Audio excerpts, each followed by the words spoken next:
Today on My Life, My Music, I'm joined by Rosemarie Thomas. Born in 1940 in Wales and raised in Chelsea, Oxfordshire, Rosemarie has spent most of her working life at the Douglas Bader Foundation. There she provided advice and support for amputees and organised fundraising events across the country, such as golf tournaments and concerts at the Albert Hall. One of 4 children, Rosemarie went on to have 4 children herself. Is family a big part of your life? I was very secure in my growing up. My parents were very generous in sharing everything between the 4 of us.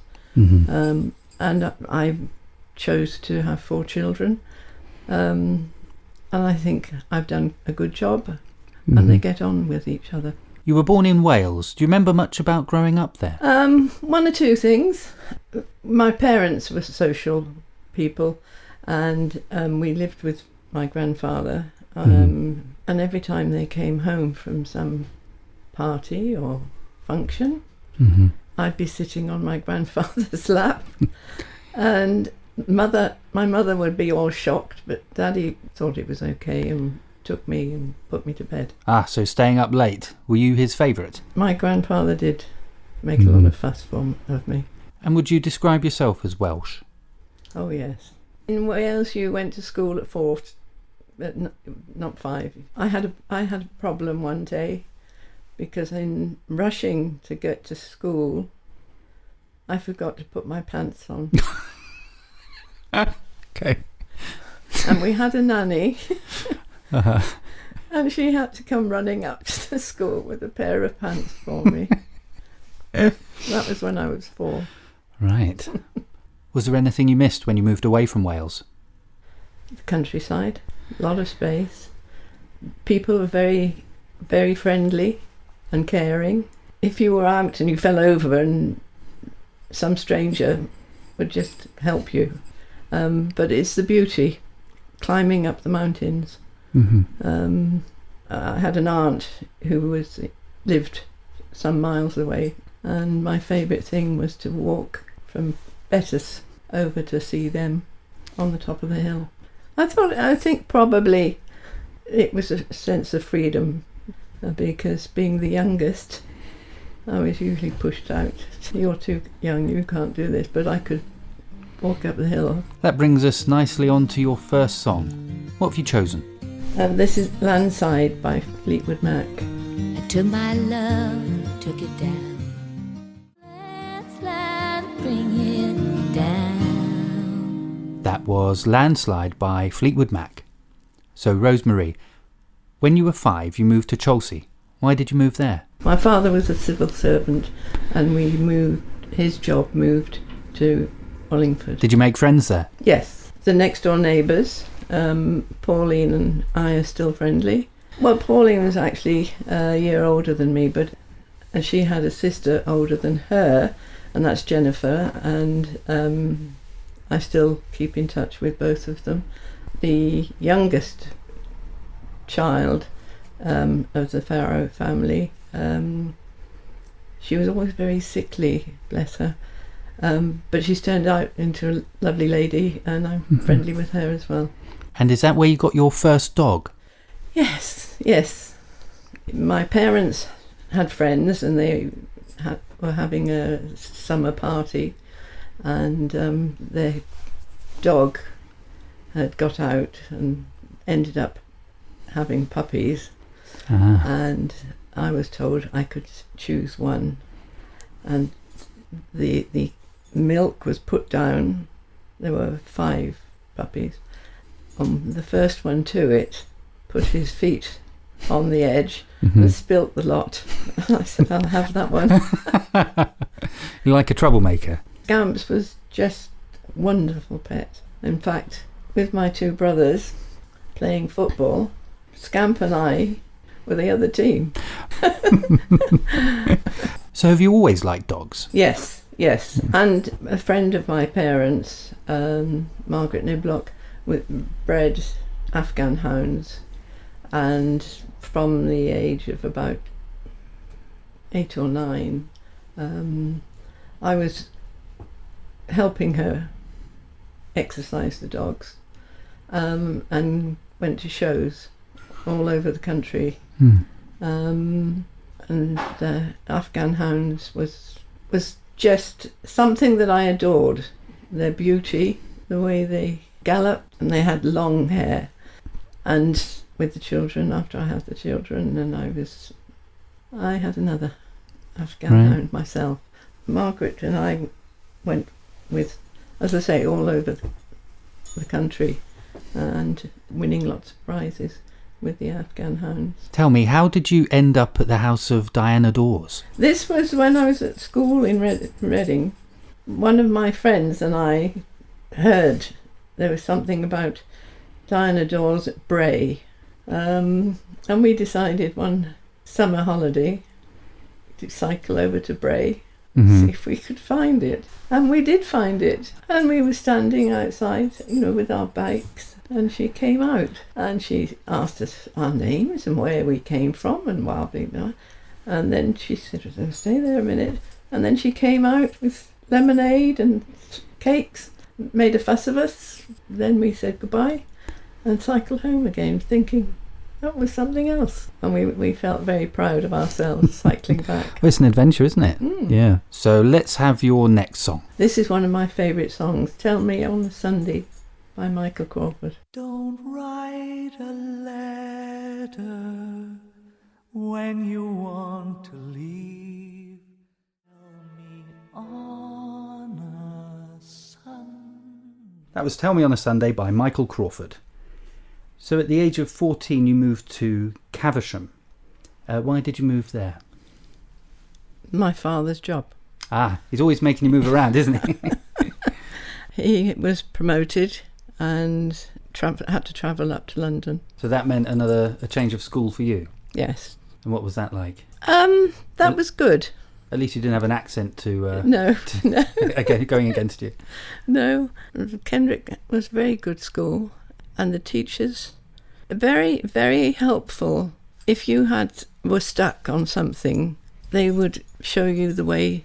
They'd help you instead of saying, "Ooh."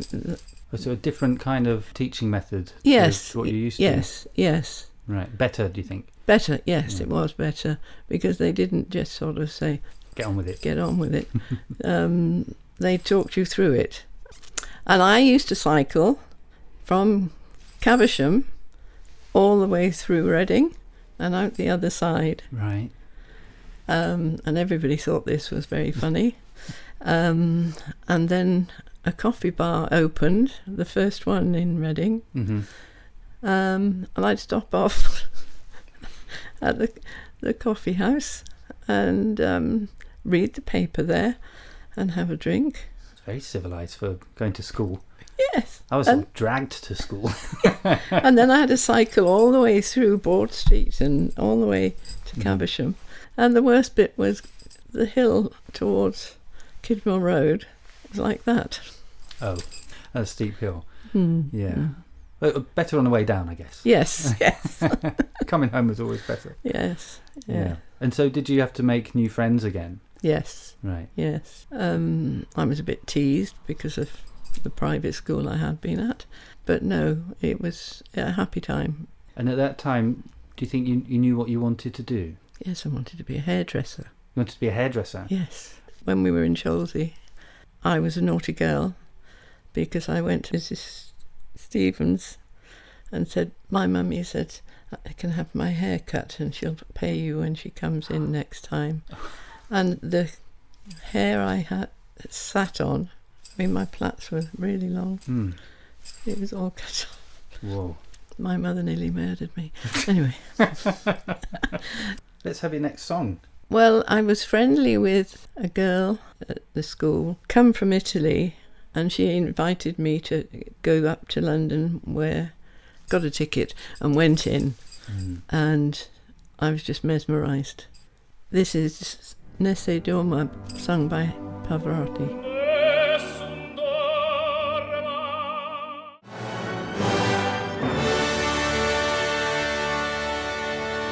That was Nessun Dorma, sung by Pavarotti. So at the age of 17, you moved to London.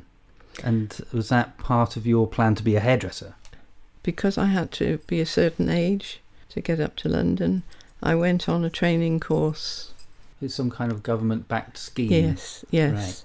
And that's where I could type and I could... So was it a secretarial kind of course? Yes, because Daddy thought it might be handy for me. Right.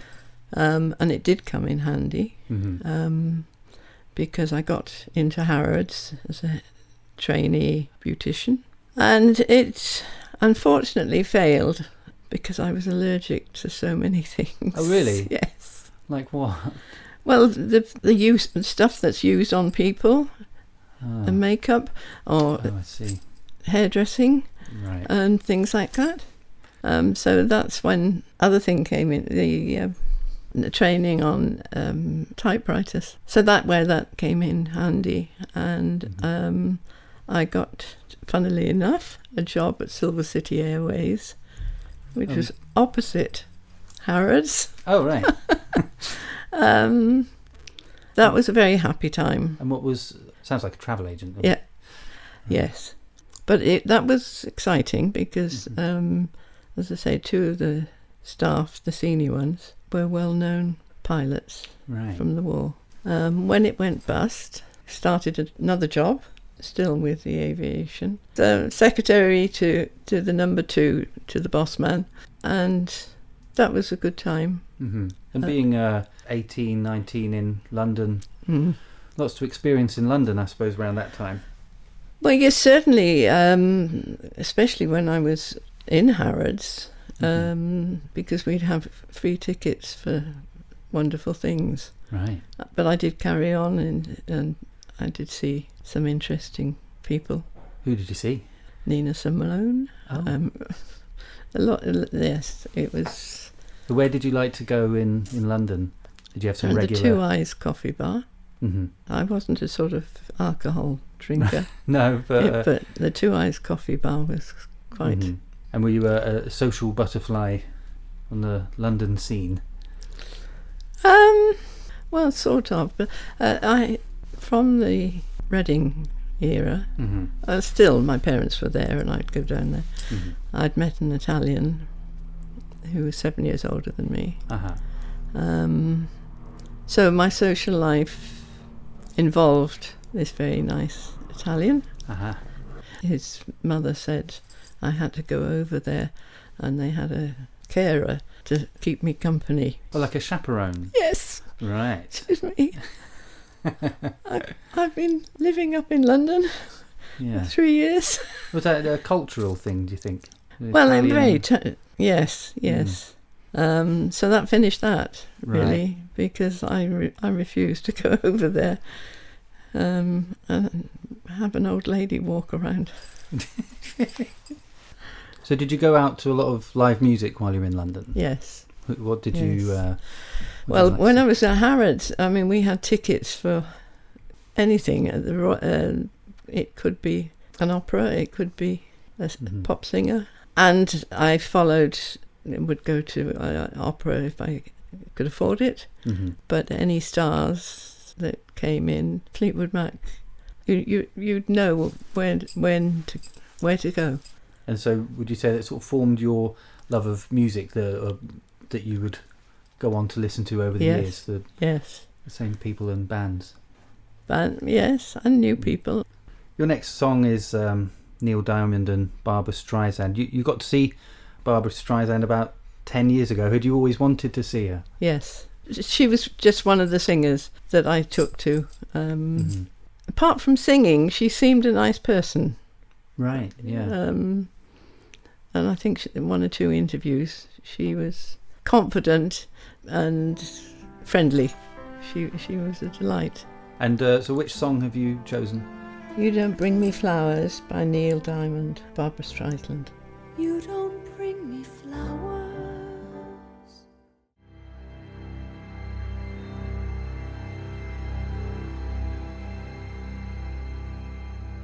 That was You Don't Bring Me Flowers by Neil Diamond and Barbra Streisand. Well, when you were working in London, you met a man and got married and moved to Singapore. Yes. Yes. So tell me about that. After Silver City Airways collapsed and I was with British United, I met Brian there. He was a cricket mad person, and quite charming. We knew each other for a while, and he lost his job and he was offered a job in Singapore. So we had the wedding in the Isle of Wight, and half my friends came and the other half couldn't find the Isle of Wight. And my family. And so we were actually at the wedding, and then the next day we actually flew out to Singapore. Oh, so you moved the next day? Yes. Okay. Yes. No messing about. I guess that was a bit of a culture shock, was it? Or were you used to... Well, I'd been to South Africa and Kenya and various other places. But it was different. When we were on the runway, I looked out my window and there was 20 or so dogs, and the one in the front was an Afghan hound. The welcoming committee. And I thought, that's great. You're going to like it there, yeah. Oh, yeah. So the time you were in Singapore, that was the time the Vietnam War was on. Yes. And so when you got there, did you make any friends?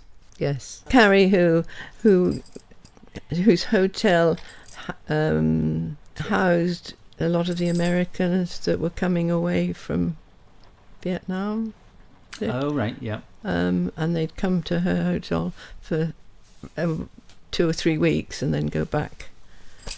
So, and Carrie, who asked us to go with her, so that there was a gang of people rather than, not her on her own, and these Americans. And that was quite something. And we became very friendly with one man, and he was going home fairly soon, and he asked me to help him buy presents for his wife and 2 children, and we did that, and it was super. And a week after he went back, he was killed. In Vietnam? Wow. Yeah. And he was a lovely man. And Carrie, who mothered them all, she was delighted. She'd send me meals. Her chauffeur would come and knock on the door. This is who thinks you would like your lunch today. And but she was a lovely lady. And what were you doing in Singapore? I didn't do anything. Oh, nice. And so it was with Brian that you had your 4 children. Yes. And your marriage ended after, was it 10 years? Yes. And so what did you do after that? That must have been pretty tough, bringing up the children on your own. Yes. So you back in England at this point? Yes. I had a lot of help and support from my parents, and I had friends, and I started helping one friend who ran a catering business for people who were having their houses sold, and the food would be there, the people buying. So I was cooking cakes and doing things and going there, and it could be in some dirty old farmyard, or it could be in a fantastic mansion, but it was interesting. So what's your next song? It's Georgia by Boz Scaggs.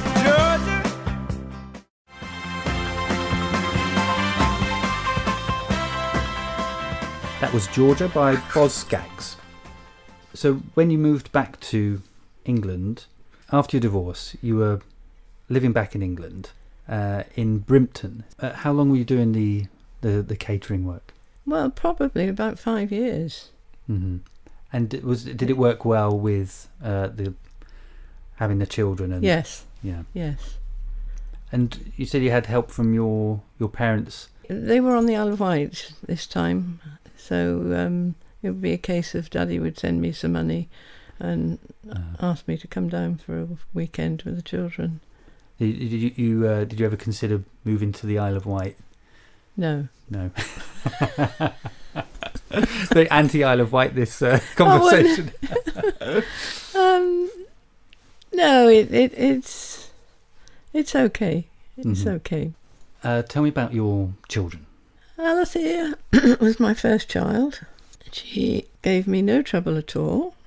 She behaved beautifully. And when we were sailing to South Africa, when she was 2, she'd walk up and talk to people. And one lady was writing a letter. And Alethea went over to, morning lady. And she went. And I said, she's got a lot of things, but she can't read, and walked off. That was a bit rude of me.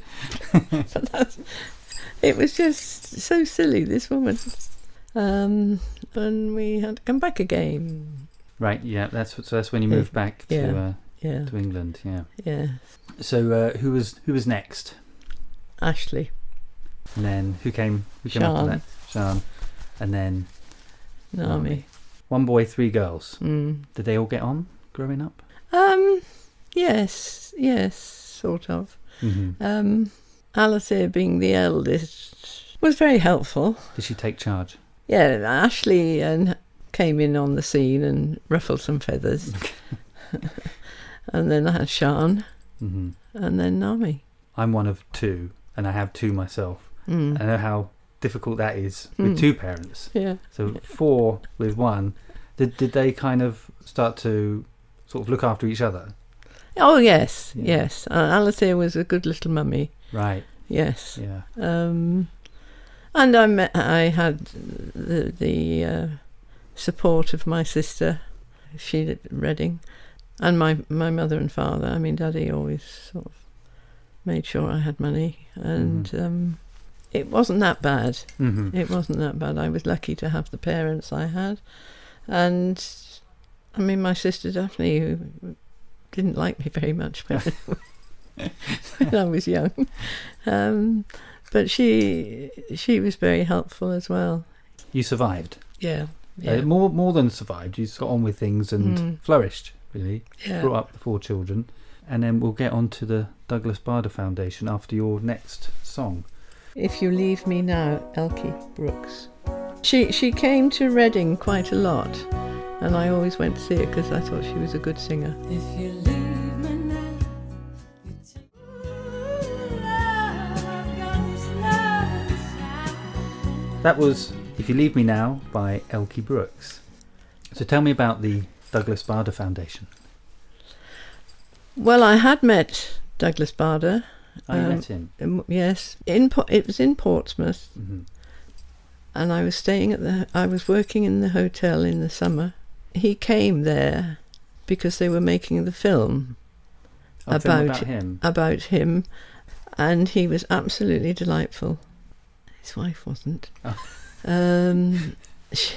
because they were staying at the hotel. They'd wait for the car to come. Mm-hmm. And he talked to me in the reception, and she'd stand just in front of the door. Mm-hmm. Smoking away. And tapping her feet. But he was a delight, absolute delight. She might have had a bad day. Yeah, but he was delightful. Mm-hmm. And then when he died, I got involved with Joan Bader, his widow, and I think we could do with you having a job, Joan Bader said. And I said, well, tell me what you want. And what did it involve, your role when you started? Well, first of all, there was money coming in, so I had to go up to Joan's and collect the letters. People assumed there would be something, and then it just got bigger and bigger. Money coming in, and I suggested doing something at the Royal Tournament. So what did you do at the Royal Tournament? Well, I contacted them because my parents had always taken me to this event, and I cheekily went up to London because they were setting up and doing things, and I met this charming officer.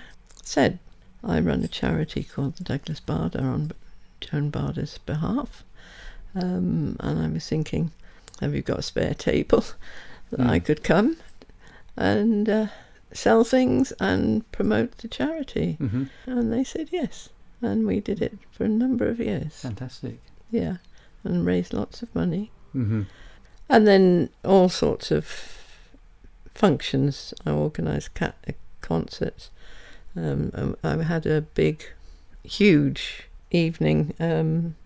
Famous people had given me lots of things to auction, and that was up in Scotland, Right. in some fancy hotel. You got around. Yeah, You had to go everywhere. yeah. Yeah. All sorts of places, but that one was... I've still got the list of people. It was a great experience. Joan was a delight, and she never missed my children's birthdays or my Really? birthday, and we'd have to go up and have dinner with her, and that was a good time. That was a good It time. sounds very varied. Yes, Yeah. yes. Oh, all sorts of things. Yeah. As I say, getting on the boards with Terry Wogan and all sorts of people. Yeah. Doing what with Terry Wogan? Well, Getting there on was a the- concert, and he was one of the presenters. Right. So Um, was it your job and- to ring up people to try and get people involved? oh yes, Mm. yes, I had to sell tickets for it and Mhm. everything else. And Ashley had his first beer bought for him by Terry Wogan. So you must have met a lot of interesting people. Oh with that. yes, And how long were you part of the foundation for? 15 years. So you must Quite a have while. enjoyed it then. Oh yes. Yeah. So Let's move on to your next song. that's all by Michael Buble. Nami introduced me to him, and we went to Paris and followed him. He's a very nice, very pleasant man. I can only give you love that lasts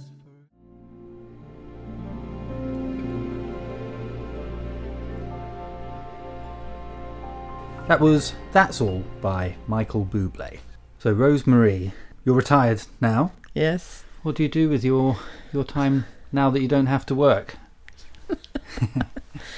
Well, I have got friends who go swimming. Mm-hmm. I try and go to the odd concert.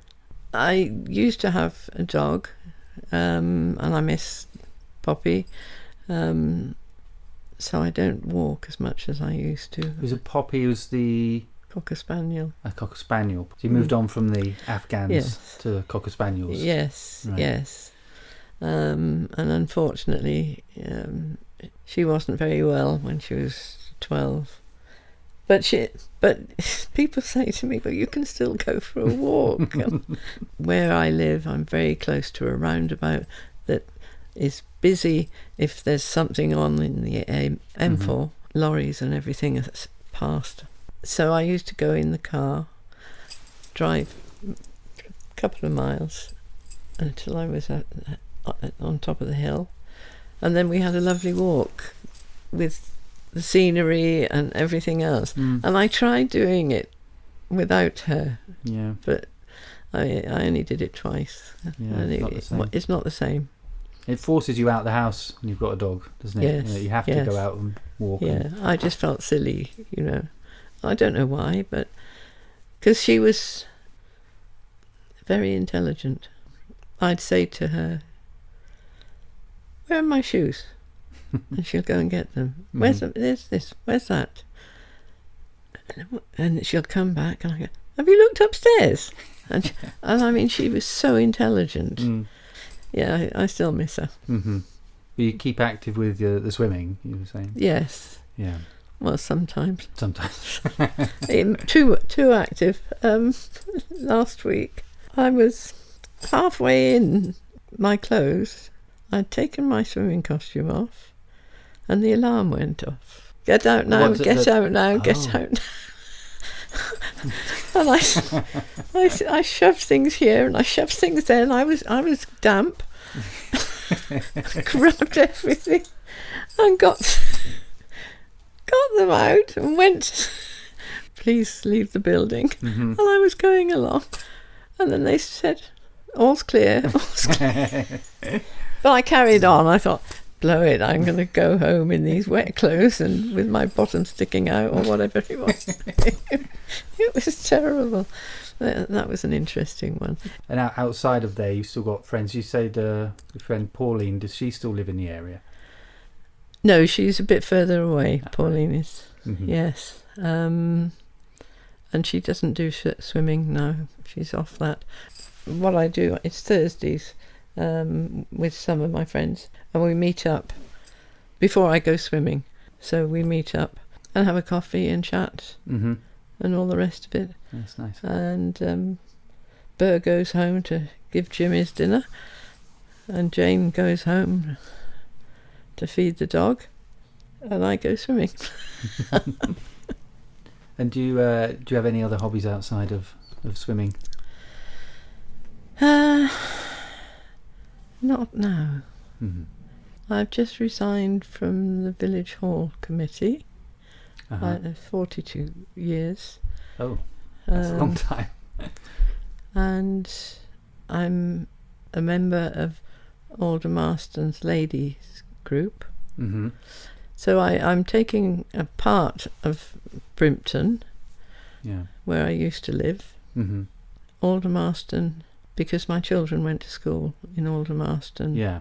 So I've always had friends in Aldermaston. Mm-hmm. Let's move on to your last track. This is Albatross by Fleetwood Mac. This reminds me of seeing them in London in the early days.